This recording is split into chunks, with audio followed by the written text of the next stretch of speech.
Hey first grade friends, it's Miss Lochner from North Elementary School. And today I'm here to talk to you about the main idea. So first of all, what is the main idea? When you're looking for the main idea of a text or a story or a passage, you're really trying to figure out what is this story mostly about? What is most of it telling me? What is it trying to say? What is it talking about? What's the most important idea or thing they're trying to tell me about?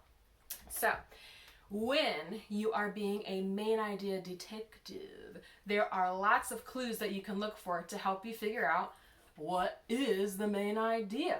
So, if you're wondering, how do I find this main idea? Use these clues to help you. First of all, you can look for words in the story that are repeated. That means said a lot of times or used more than once. So if something is talked about a lot in the story, they keep talking about it, it's important. You can also look at the title, the headings, and the pictures in the story.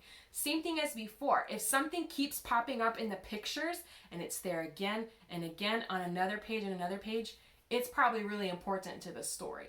And lots of times the title will even give you a really big clue about the main idea, because the title usually tells you what you're going to be learning or reading about. The last clue to help you on your main idea detective adventure is to reread the first and the last parts of the text. Usually at the beginning of the story, they're about to introduce or tell you what you're going to read about. And lots of times at the end, they tell you, this is what we did. This is what we talked about. So looking at the beginning and the end of your text or story will really be helpful as well. Something else we're going to talk about as we learn about main idea is details, okay? Details are sentences in the story or text that tell more about the main idea, describe the main idea, or explain the main idea. So it's giving you more information about the most important part of the story. It's making it interesting. It's telling you cool things about the main idea, giving you more information about it. So, to help us with main idea today, we're going to read a story, but I thought it'd be fun, since I know you're probably watching this video on your Chromebook or maybe even on a phone or on a tablet, that I'm going to read you the story from my computer too, so you can get right up close to the pictures and the words and see everything that's going on. All right, we are here and ready with our story, Who Has These Feet? By Laura Hulbert and illustrated by Eric Brooks. This is a really fun story because there's going to be a picture to start off each page, and you get to guess what animal you think we are looking at. So you can even guess out loud if you want. When we read the page and see the first picture, try and guess which animal has those feet. Here we go. Who has these feet? Who has these feet? Who do you think? A polar bear has these feet.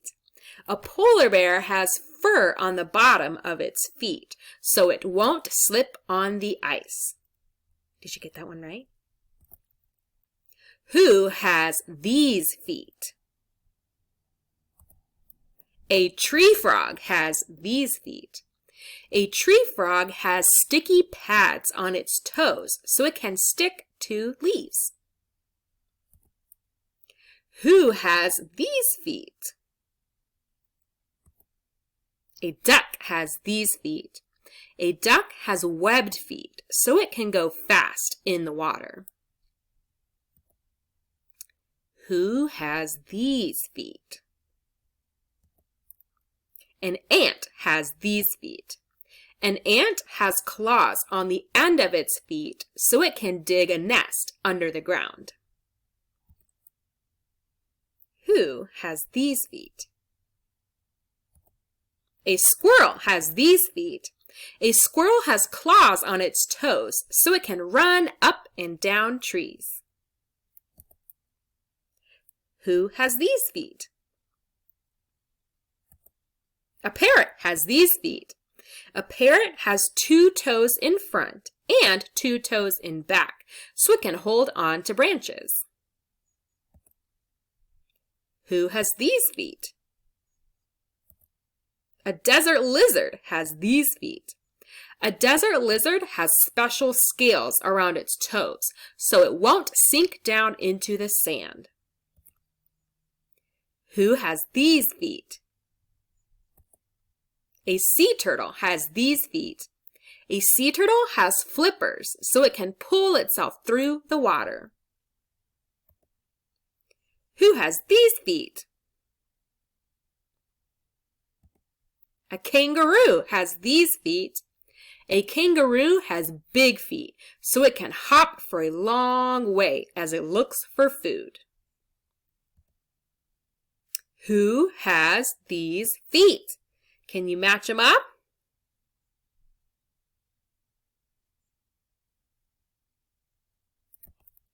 We have these feet. The end. Good job. I hope you had fun guessing all the animals. All right, guys, now that we've finished reading this story and guessing all of the animals in that book, it's time to talk about main idea again. So remember, one of our strategies or clues for helping us figure out the main idea was going back and looking at the title. So I have the book here on my iPad. It was called Who Has These Feet? And then it said look back at the pictures and at the words to see which words were repeated a lot. We used that sentence, who has these feet, a lot. And I remember a lot of the pictures were just pictures of the animals' feet, right? There were so many animals, and we learned all about the different kinds of feet that they have. So I think the main idea is feet. And if you want to get really specific or fancy, you can even say animal feet, because the whole book was about animal feet, okay? So we know our main idea, but what were some of the details that the story talked about? Remember, details are the things that give more information about the main idea, tell me more about it, describe it, support it, okay? So if our main idea was about feet, what were some of the details that we talked about? We talked about lots of different animals in that story. So to me, the details would be talking about some of the animals' specific reasons for having those special kinds of feet. Like we talked about the tree frog has those sticky pads so it can stick to the leaves. We also talked about duck have their special webbed feet so they can go fast in the water. Those are the details I'm talking about. They tell us more about the feet. That was the main idea of the story. So now that we've talked about the main idea and the details in the story, you're ready to work on your graphic organizer, all right? So go ahead and pull it out and you can follow along. I'm not gonna do it all because I think you can do it, but I'll get us started, all right? So main idea and details. First of all, our main idea. We talked about that. The whole story was about feet. So I'm gonna write down feet. I'm using a special pen so you can see it, but you should always use a pencil, right? Now remember, if you want to be fancy, you can write animal feet because the story was all about animal feet. All right, one of our details or facts. I'll help you on the first one, and then I want you to try the rest on your own, okay? So remember, one of the details that we learned in the story, those were like telling us more about the special kinds of feet that the animals had in the story. So I'm going to look back in the text, because if you can't remember, you should always look back in the story. That's always a good strategy or clue to help you figure out what to do. Let's see. I really liked how the parrot had those special shape of the toes so it could like grab onto the branch a little easier. So that's what I'm going to write here in my detail. I am going to write about the parrot's feet. Let's see. All right, so you got your first detail in there. For mine, I like the parrot, so I put the parrot has 2 front toes and 2 back toes to help him hold to the branch. All right, so your turn now. Pick 2 other details that you remember from this story. And remember, if you forgot what we read about, just rewind the video and watch it again so you can learn more about the details. That's always okay. You should always go back to the story to help you find the answers to your reading questions. All right? It was so fun talking with you guys today. I hope you are all working hard and you enjoyed learning about main idea today. Have a great week. Stay safe. Bye.